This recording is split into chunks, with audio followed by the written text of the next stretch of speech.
Dewan Haki yang arif dan bijaksana yang kami hormati, dan teman-teman pemuda harapan bangsa yang kami banggakan, masyarakat Indonesia yang plural dengan ragam budaya, suku, etnis, dan agama merupakan kekayaan tersendiri. Oleh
واذكروا نعمة الله عليكم إذ كنتم أعداء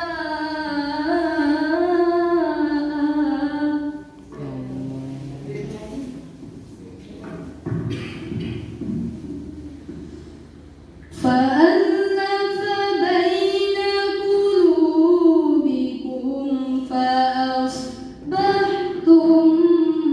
بنعمته إخوانا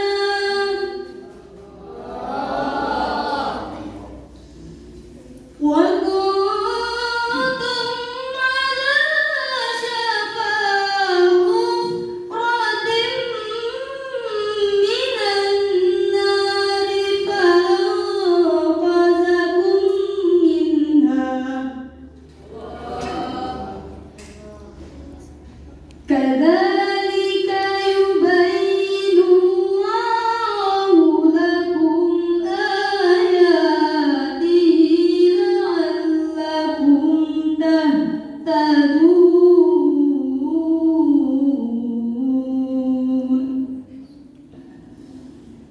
صدق الله العظيم.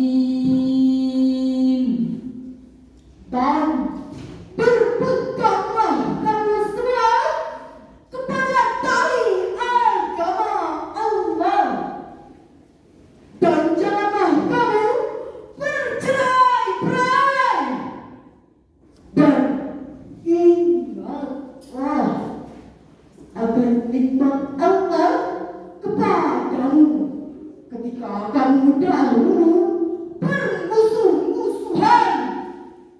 Lalu Allah mempersatukan hatimu dan menjadilah kamu karena nikmat Allah orang-orang yang bersaudara. Dan kamu telah berada di tepi jurang neraka. Lalu Allah menyelamatkan kamu daripadanya. Demikianlah Allah menerangkan ayat-ayatnya kepada kamu agar kamu mendapat petunjuk. Maha benar Allah yang maha agung dengan segala firman-Nya. Hadirin secara simultan, ayat ini diawali dengan siratul amr yang bermakna perintah. Sedangkan kaidah usul fikih menyatakan al-aslu fil amri lil wujub. Asal suatu perintah adalah kewajiban. Dengan demikian, wajib bagi saya, Saudara dan kita semua untuk selalu memupuk kesatuan, membina kebersamaan, Dan merawat persaudaraan. saling menghargai dan saling menghargai di tengah masyarakat yang multikultural. inilah esensi instruksi ilahiyah yang terangkai indah dalam kalimat Wa'tasimu bihablillahi jami'an wa la tafarraqu. Ay amarahum bil jama'ah wa nahahum 'anil tafarruq. Allah memerintahkan kepada kita untuk bersatu padu dan jangan berseteru. Demikianlah penafsiran Imam Ibnu Katsir dalam tafsir Al-Quran. Lalu, bagaimanakah relevansinya dengan kehidupan bangsa kita? Menurut Profesor